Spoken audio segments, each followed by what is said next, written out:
Thank you very much, Kevin. I'm quite conscious that this panel separates you from the cocktail reception after a quite long, hopefully productive and enlightening day today.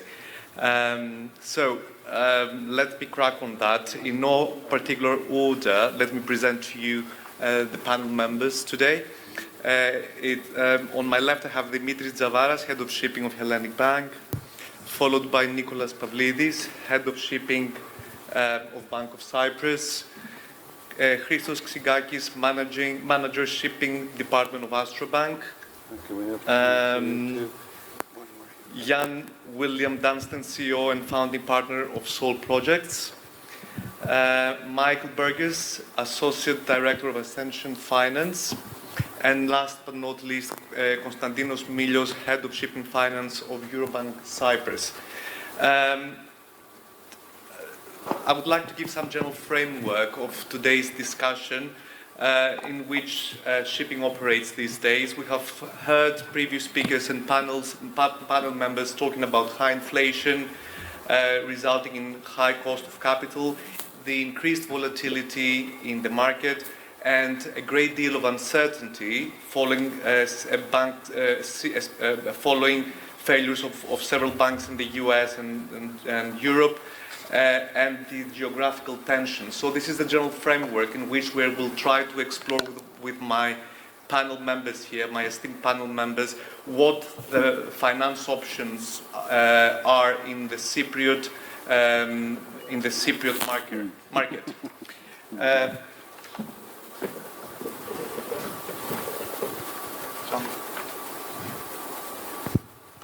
Okay. In this framework, as you can appreciate, there is a great deal of risks, but also opportunities available to the players in the shipping market.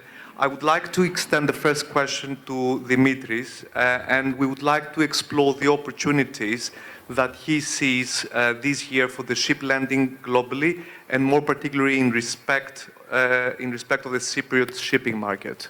Yeah, thank you very much, Chris. And many thanks to Kevin, Mia, and the shipping man, Matt McCleary, for putting this together. Yeah, we have recently observed quite a turbulence in the banking industry, especially in the US and Europe, with banks facing several challenges. And apparently this creates a lot of skepticism in our market, especially considering the fact that US and European banks have been the main providers of ship finance, especially for Greece and Cyprus. We have recently observed banks exiting the ship finance market, with examples even occurring in 2022. And this undoubtedly creates a void that certainly needs to be filled in. Hence, opportunities arise for banks which are committed in the industry. They have made a conscious decision to support the ship finance industry. So we see that of course the owners are in the pleasant position to have a lot of alternative sources of finance to choose from. Of course, we do have two representatives of alternative means of financing. True. Some representatives are also in our panel. But one thing I would like to say, I'm a firm believer that nowadays no shipping company can safely say that it's adequately banked. So there's always room for more, for more banks, and owners are all the time incentivized to look for new lending relationships in order to support them in their projects going forward. Now talking about opportunities with regards to specific market segments. For shipping, we see that the three main market sectors, ship finance shipping sectors that we operate in: dry, tanker, and containers. Okay, on the tanker side, it's a heated market. On the container side, we see a significant correction. Also on the dry bulk side, the correction. But on Hellenic Bank, we feel that opportunities can be identified across all three segments. What matters the most is to be able to structure the deal accordingly, and depending on the point in market where you're located, following an approach and adjusting your terms counter-cyclically so that you make a project sustainable in the long run. Now turning to the local market, because at the end of the day, regardless of the numbers and the projections, it's the client and the quality of the client that needs to be evaluated. And we're in the lucky position to be in Cyprus, to be in the island where there are a lot of quality owners, experienced owners, and we have the opportunity to do business with. And we see companies that have evidenced a very mindful investment approach, and very recently a very mindful application of excess liquidity towards debt repayment that has resulted in a very healthy balance sheet with low leverage, and we are happy to be able to support those quality companies in their aim for success. Thank you very much, Dimitri. That's quite promising, actually. In this context, Nicholas, are you expecting a busy 2023 for new financings? 2023? Yes. Yes, I think it's been a good start of the year so far. It's been a flying start, I'd say, for our shipping center at Bank of Cyprus. Partly taking advantage of what Dimitrios discussed, as some banks exiting shipping and Bank of Cyprus stepping in to fill in the gap. But just to enhance the message that Dimitrios was saying, this is the greatest opportunity of this time is to show commitment to the sector, and because it's all about trust, it's all about longevity, and shipping is a long-term business. So this is a great opportunity for us banks here in Cyprus and other people here in Cyprus to show the commitment. Shipping is important in Cyprus, and it will remain important for Cypriot banks and financial institutions here. And I'm glad that this is where we're coming from, and we're going to be here for the long term. Good. Thank you very much, Nicholas. Constantine, do you expect that there will be major changes to the financing terms? Will terms be more or less stringent and cumbersome, based on your experience and how you see the markets, including your bank, of course? Look, Chris, because we have always been operating based on a very consistent, conservative, and plain vanilla model, I would say that no fundamental changes are expected in the way that we operate, in the terms that we request. Very briefly, I'd just like to say that, of course, we're very careful with our leverage during the market highs. What sort of leverage are we talking about? Well, depending on the transaction, yes, this is something a range. Well, I'd rather refrain from giving specific figures for obvious reasons, but suffice it to say that we are always conservative, and we would never really risk, regardless of the counterparty, risk over-leveraged assets, especially in very tricky market conditions. Now, as regards the terms of the financing, there are two other aspects that we are regularly updating our terms and our agreements with. One is compliance, the increasing sanctions, which are indeed very stringent, and we always have to adapt our agreements to take them into account. And of course, the environmental factors, where gradually, although we haven't adopted, and there's no immediate plan to adopt the Poseidon, anything like the Poseidon principles, we still introduce environmental clauses in our agreements. We have certain additional requirements to clients, to borrowers. So this is something that is ongoing, and there's a gradual adaptation to this new reality as things evolve. So in short, no major changes expected, just adapting to the circumstances as we go along. Jan, are sale and leaseback transactions attractive in the local market, based on your experience? Yes, I would actually like to answer in two ways. The first is it possible to conduct sale leaseback business out of Cyprus?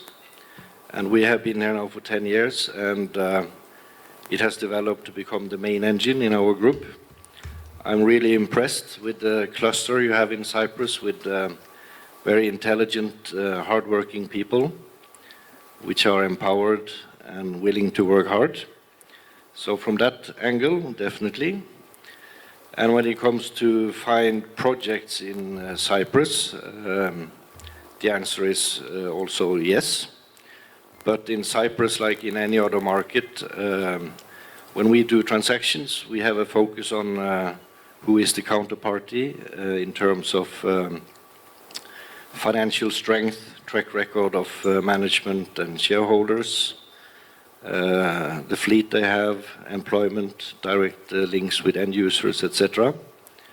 And that's really the driver for us. And in Cyprus, with the cluster you have, and there are also many owners who fulfill those criteria.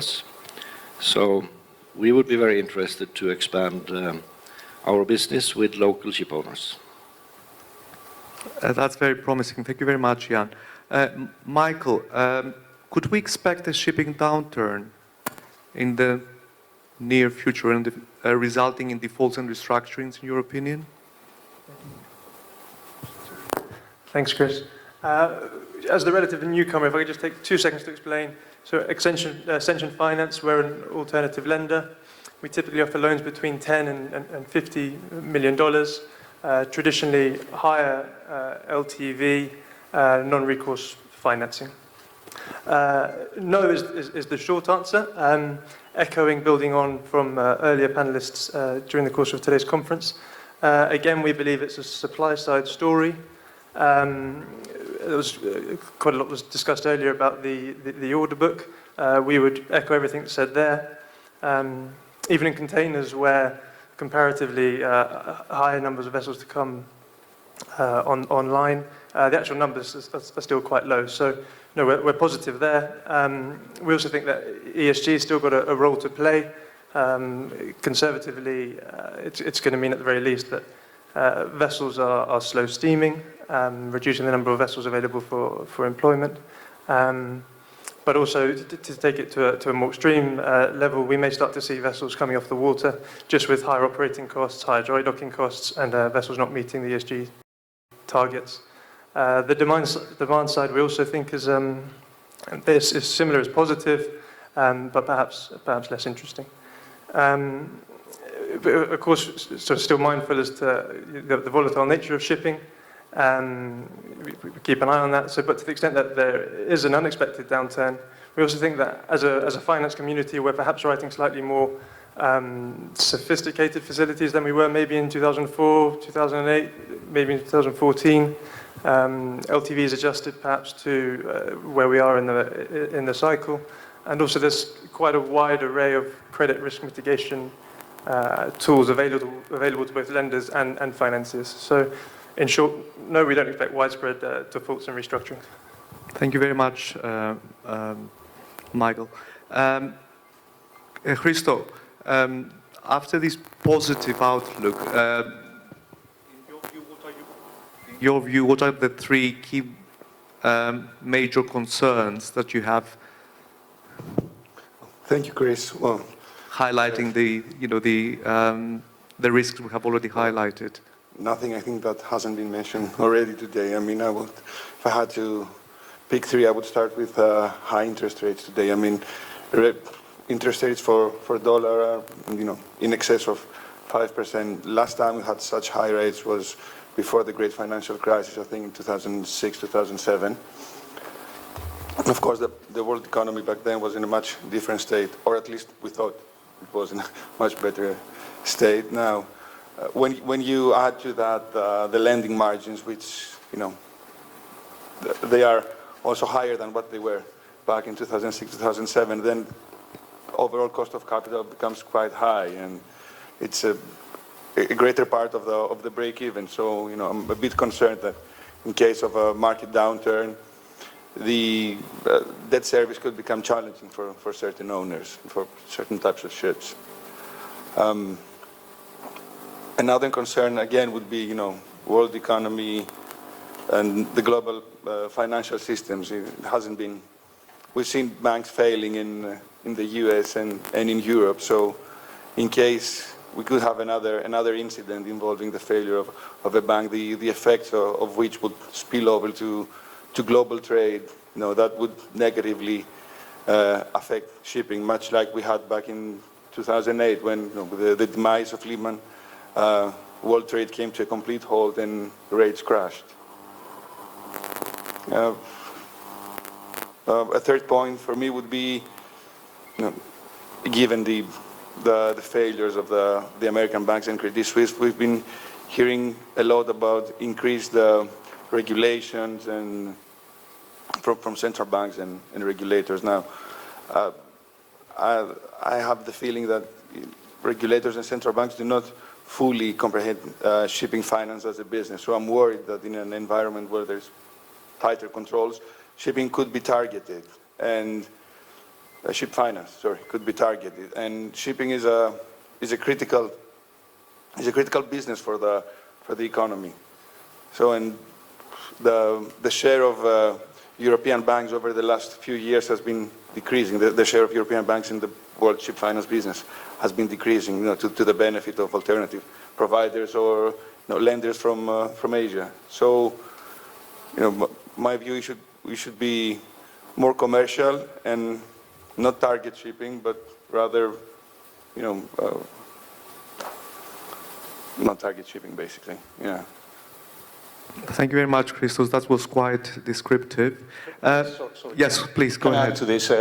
All day today in most panels touched on the issue of decarbonization and how it progresses. So I think this must be a main concern for anyone involved in shipping, not just shipping finance. So, and the numbers we heard this morning from the chair of Maritime London is alarming. Never heard those numbers before. But I think we should all be concerned and involved in getting this right. So I would doubt that this is a main concern. Yes. Can I say something? Yes, of course, yeah. It's funny, but my biggest concern is actually that the markets will become too hot and too strong with too high values, which makes it more risky for us to buy new ships. And that's based on the decarbonization, the new regulations, lack of new orders, and slow speeding takes out capacity of the fleet. It's all going to lift the markets in the next few years to come, and that's my biggest concern. Mm-hmm. Anybody else would like to give an insight in this general question? Thank you very much. Moving on to the next topic that I would like to cover is smaller loans, smaller tickets. And I would like to get the opinion of Constantine and Jan as to how attractive this market segment is to them respectively, and what their strategies are for this size of transactions. Constantine, if you'd like. Thank you, Chris. You're touching upon a very fundamental element of our operating and lending strategy and philosophy. First of all, Eurobank in Cyprus is a small bank by international standards. So tickets in the range of 5 to 25 million would not be considered as too low. We definitely engage in such transactions, especially the higher end is more or less equal to our average exposure to a single group. So we are definitely looking at these transactions, but the way that we would go about it is the size of the deal itself is probably at the end of the queue. We are working based on a purely relationship and asset-backed name lending model, if I may call it so. We would definitely look, first of all, at the counterparty. We need counterparties, we need clients, borrowers that we feel comfortable working with, that our parent group, Eurobank in Greece, feels comfortable working with, because we are following the same principles as our group, of course. So, starting from the counterparty, we would then look at the assets, the financing terms, leverage, pricing, of course, and the size of the deal would be the least point that would affect a credit decision, And for another very important reason, for us, a loan is not the end result, is not the ultimate aim. A loan is usually the starting point to build, especially for new clients, to build an integrated relationship.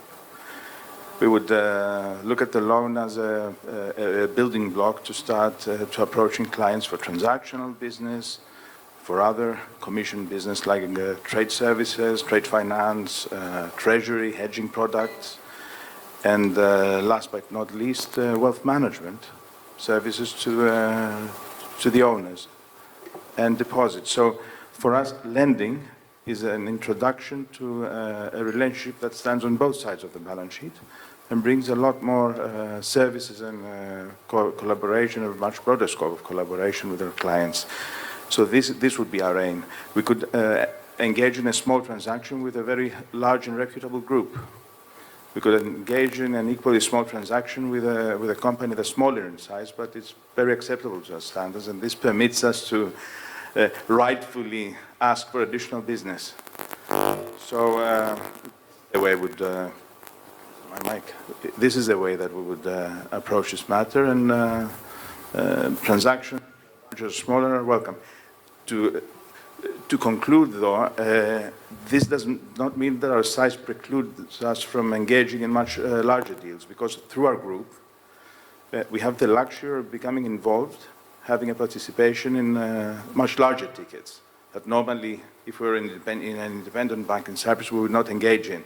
So in this sense, the structure of Eurobank as a group and our presence here, and the ability of our parent to generate larger deals with the very big ship owners that we're looking into in the Greek and Cypriot space, actually benefits the local banking system, because it increases the quality of the transactions that we engage in, which normally, as an independent small player, based on our own resources, we might not be able to enter.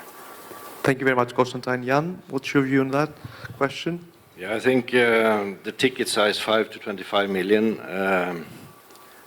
is within what we can do, but in terms of equity invested. So I think the smallest deal we have done is 7, and the biggest is a $200 million transaction. But historically, we have typically leveraged each deal with 40 to 60%. Because debt has been cheaper than equity, and it's a way to reduce the overall cost of capital. But when you come down to these levels to take leverage, then the ticket size for banks becomes very small. And also typically is that the smaller the loan gets, the higher the margin will become. And we have actually turned around the last 6 months. If you look at SOFR being, let's say, 4.5, and the margin for that ticket size probably 4.5% as well, plus the front-end fee and higher legal costs, we might as well do it on an all-equity basis. And the advantage for the clients is then basically 0 execution risk and a fixed rate. They don't have the SOFR exposure going forward. But it is a little bit higher cost of capital, but the advantage we have doing it on equity is that we can depreciate the ship over 20, 25 years, whereas the loan typically is 15 to 16, 17 years. So although the cost of capital is higher, we can actually reduce the bareboat rate, which lowers the break-even rate, and that is, in my humble opinion, much more important for ship owners than the overall cost of capital. Thank you very much, Jan. Talking about SOFR and the fact that the 30th of June is approaching, I cannot resist asking a question about LIBOR transition, Christos. Will you meet the deadline for the transition? What methodologies of SOFR have you come across, or you think, based on your experience, you see more often? We will meet the deadline because, first of all, we cannot afford to miss it. And also, the end date for LIBOR is the end of June this year. So, and this is a deadline that has been made known to everyone for quite some time. So, in our But there is a tendency, especially for Greeks, to leave everything up to the last minute, as opposed to other We're close markets. to finalizing everything. So for a legacy book, we are existing loans, we are close to finalizing all the amendment documents. So everything will be ready way before the end of June deadline. Now, I understand, most, if not all banks in the region, by region I mean Greece and Cyprus, they're offering term SOFR. This is, what we're also doing at AstroBank for our. This is not only for the purpose of, of aligning with the market, but it's also a more clean and simple interest rate than, say, compounded SOFR, because at the fixing date, what the rate will be and what the interest cost will be to be paid on the interest payment date. And we have gone for that. Yes, Nicholas? Yeah, I'd also say that at Bank of Cyprus we're well advanced on this, but we rely on a good lawyers, Chris, to finalize the few issues that we haven't done yet. And I'd also agree on the term SOFR as the main one, although we've seen a number of daily compounded rates being chosen by our clients. I think the term SOFR is closer to the more traditional, conventional way that people are seeing at the beginning of the interest period, knowing the interest that they have to pay at the end of it. So it's closer to what people know and feel safer. And that's probably the reason. Dimitri? Yes, please. If I may add also from my end, term SOFR seems to be, also for us and for many of the banks in Greece and Cyprus, the way forward. And of course the deadline is there, it's a hard deadline, we have to abide. But I guess this should be more a question for you lawyers. I mean, will you be able to make it? Well, that's in most of the cases, banks, especially in Greece, have been quite proactive. There are some others which are not very proactive, leaving everything to be done within 2 months period. But we're quite optimistic that we'll be able to manage that and meet the deadline, since there's no other choice, really. True. Thank you very much, Dimitri. Since we've got Michael, a representative of the alternative sources of financing, it would be interested to get an insight of the role of alternative sources of financing, especially in Cyprus, based on your experience and knowledge of the local market. But also as a former lawyer and a former Stephenson Harwood lawyer, I recognise a plug for LIBOR amendment work, if ever I see one. Yes. Yes. Yeah, absolutely. I think there's a role for alternative lenders. I think it's keen to emphasise there's just different pockets of capital for different projects. So we're rarely competing, alternative lenders are rarely competing with traditional banks. It might just be that a different project requires different characteristics.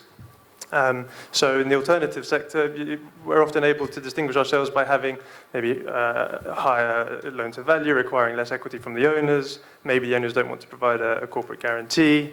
Maybe they want to finance some of the older tonnage. Most of our sweet spot tends to be vessels which are 13 to 16 years old, but also we look at deals where the vessels are 19, 20 years old with maybe a shorter repayment profile, shorter term. So it just depends on the actual the needs of the client. The quickest that we've deployed dollars is within about 3 weeks, and that was unusual, but we aim for 4 weeks. It often slips to 4 to 6 weeks, but we can do it within 3. So it very much just depends on the need of the owners. So traditional banks, Asian lessors, alternative lenders, I think we're all here, we all have a role to play, and it's just about meeting the project to the right provider of finance. Thank you very much, Michael. Dimitri, we cannot resist discussing about political risk and sanctions. In your view, how much will sanctions and political risks affect ship finance this year? It's a hot topic. True, that's a well-timed one and an interesting one, of course. Yes. Yeah, I mean, undoubtedly we've seen a tremendous change in our industry as a result of geopolitical developments during the past, especially during the past 18 months. Short answer is that, sanctions and political risk are here to stay, at least for the foreseeable future. I mean, in the past, when evaluating a credit application, it was basically the credit risk and looking at the numbers and cash flows and everything, and that's, pretty much it, and security. So, but nowadays, we have to evaluate a sanctions risk, the same manner as we did with credit risk and counterparty risk. So basically, we have to present it, we have to analyze it in front of our committees, find means to mitigate it. So it's a whole new topic we have to tackle. And, I must say that there have been transactions that made sense perfectly in terms of financing, in terms of numbers, but we had to exclude those from our pipeline due to the increased sanctions and political risk identified.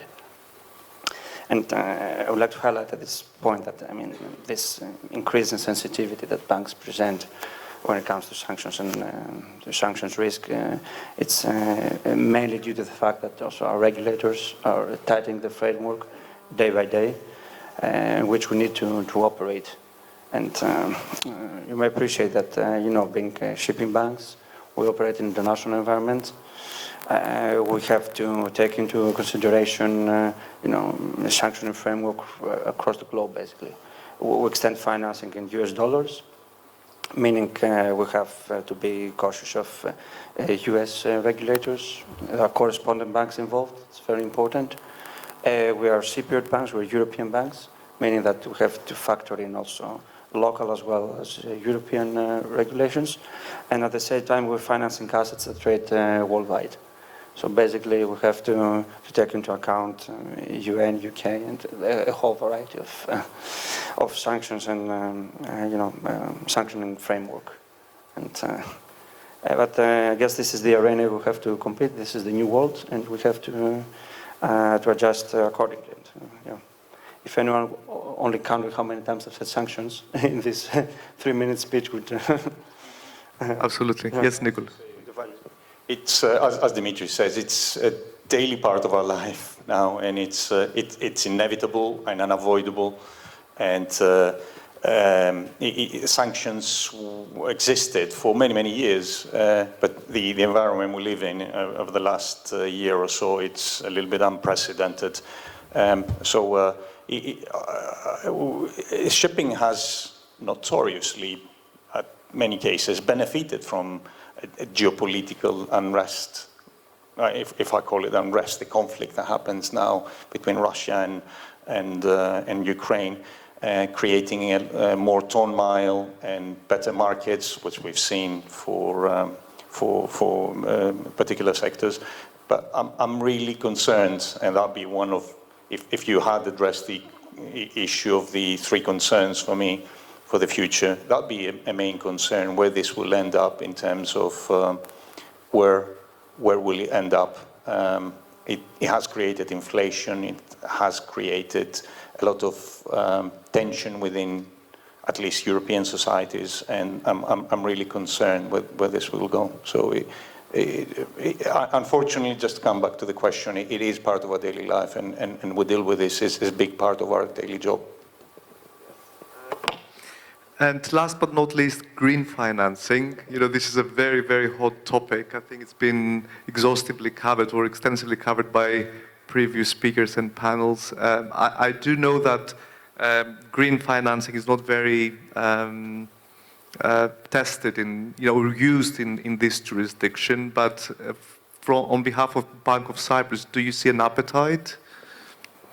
Or, is there any interest in that area? Thanks for just before we break off for the interesting question. We touched about yes on this issue in several panels.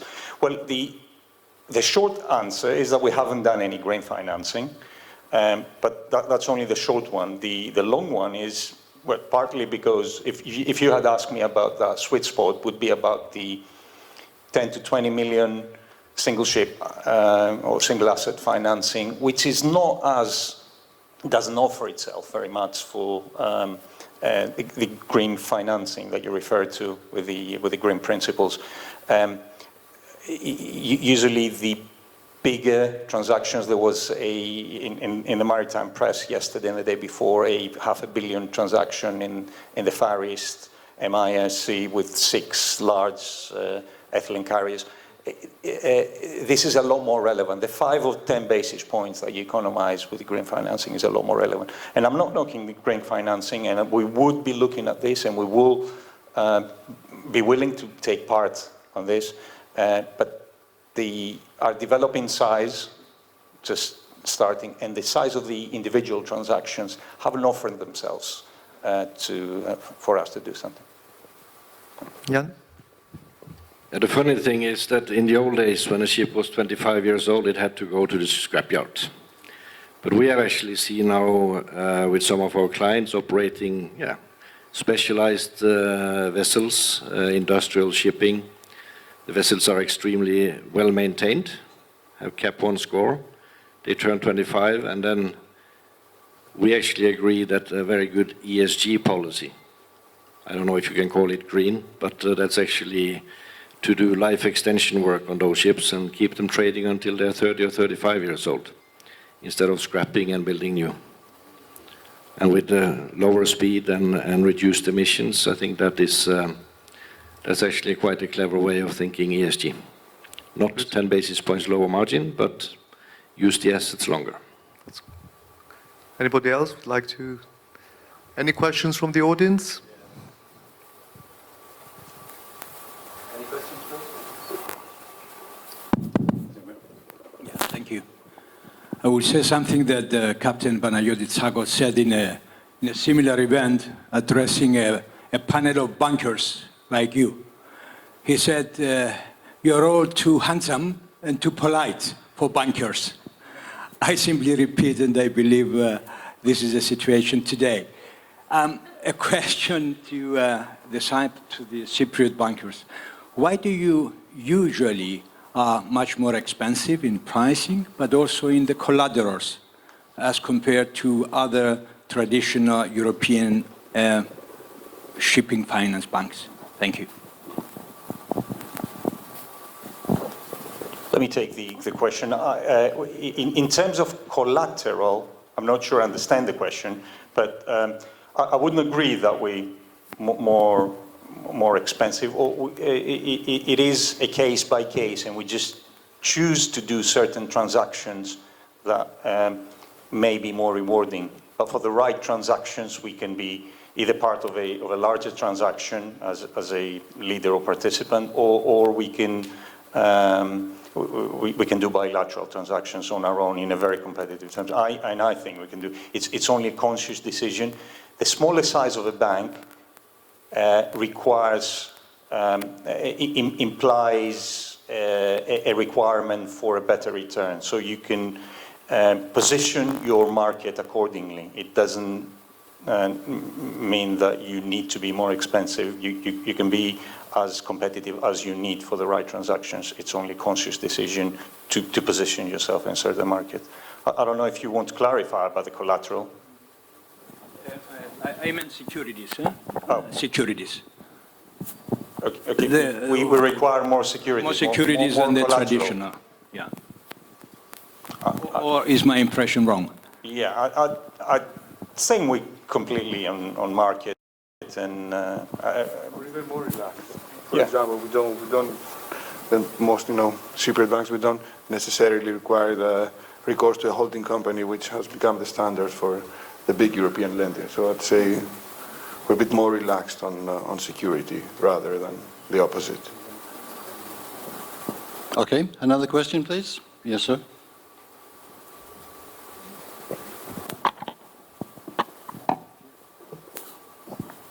Well, it's clear that although you represent different banks, you all get on very well together. So with that in mind, do you think there's any prospect in the future of offering syndicated loans to expand the amount of loan that you can offer and offer different products? If I take the question, I think yes. Yes, why not? And it's, I think it's not something of the future, it's something of the present. And personally, we've considered in Bank of Cyprus a transaction that we could have, had it progressed, invite other Cypriot or Greek or other banks. And there's no reason. We have strong syndication teams that they could help us do that, and we have good shipping teams. So yes, it is, and we do get along with each other. We periodically speak to each other, and we meet in good conferences like this. Can I comment? Sorry. No, I mean, as from a ship owner side, syndicated loan is very dangerous. Prefer not to. We have seen. I'm an ex-banker as well, so You know, if you have a client in trouble, the worst problems are within the syndicate and not to deal with the client. So I think it's much better for the clients and also the banks to maybe do club deals, but not big syndicated deals. No, from my end, appreciating what Jan Willem has said in terms of transaction going south. But I echo what Nicholas said, and I think that there might be opportunities for Cypriot banks to work together. I mean, we know each other for quite a few years in the same industry. We trust each other, we believe in each other's professionalism, as well as the professionalism of the institutions. So, yeah, why not? Yeah, something we could definitely consider. Let me also confirm this very strongly on our side. Indeed, the market is very big. There's no when thinking about the other banks that are in this panel, the term competitor is probably the very last one in the list. There's a very fruitful exchange of views on various matters. The market is large to accommodate our capacities. The issue of syndications, George, of course, it's in theory it could very well work. But there are some practical aspects that usually clients that are looking for financing in really large tickets would probably apply to larger banks. So I don't know if such an opportunity with a counterparty of our desired standards and caliber would present itself actually in the local market. But other than that, yes, absolutely. There's a very open communication between all of us, and let's hope there will be an opportunity to do something bigger and join forces. Okay, thank you. A final question? No? Then Chris and the panelists, thank you very much. Thank you very much.